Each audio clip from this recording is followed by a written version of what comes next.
Alam niyo yung mga babae, makasawang babae. Most of the time makikita natin sila o ang image nila para sa atin is bungangera. Ang ingay ng bunganga. Dadak ng dadak. Runs dito, runs doon. Kukontrahin ka. Wala lang ibang ginawa kundi mag-runs ng mag-runs, magbunganga ng magbunganga. Kaya nga mas kilala yung salitang bungangera kesa sa bungangero. Diba? Usually yan ang nakikita. Saan nila? Na yung mga babae nakaka-arende na, hindi ka ba napapangay? Laging galit, laging nagdadabo. Yun yung lagi natin nakikita sa kanila.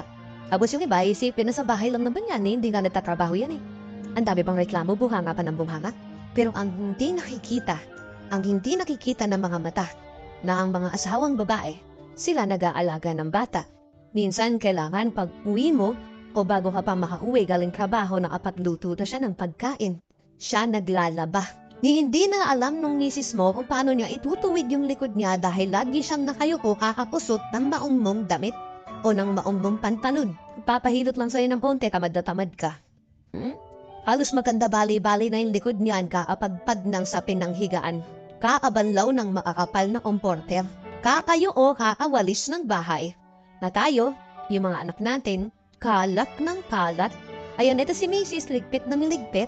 Pagkatapos mamamalansya pa ng damit at papatulog pa ng bata, nagpapalit ng diaper, maglilinis ng bahay, minsan pa nga ginagawa niya na yon kahit kakapanganak pa lang. Meron pang postpartum depression yung misis mo. At hindi niya yun sinasabi sa'yo.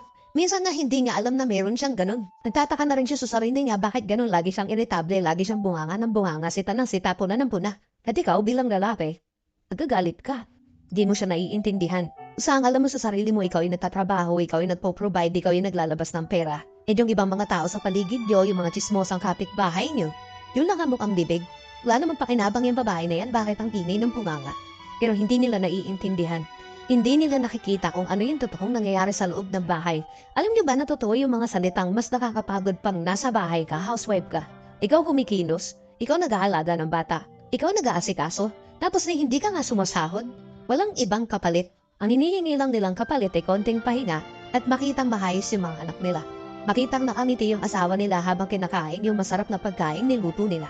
Hindi mo alam tong angulo na to, no? Kasi pag uwi mo pa lang ng bahay, pagod ka na galing sa trabaho, magra-runs ka agad sa asawa mo. Ano ba yan? Wala pang pagkain. Pero nakita mo yung itsura ng asawa mo, hindi na makapag-supply ng buhok.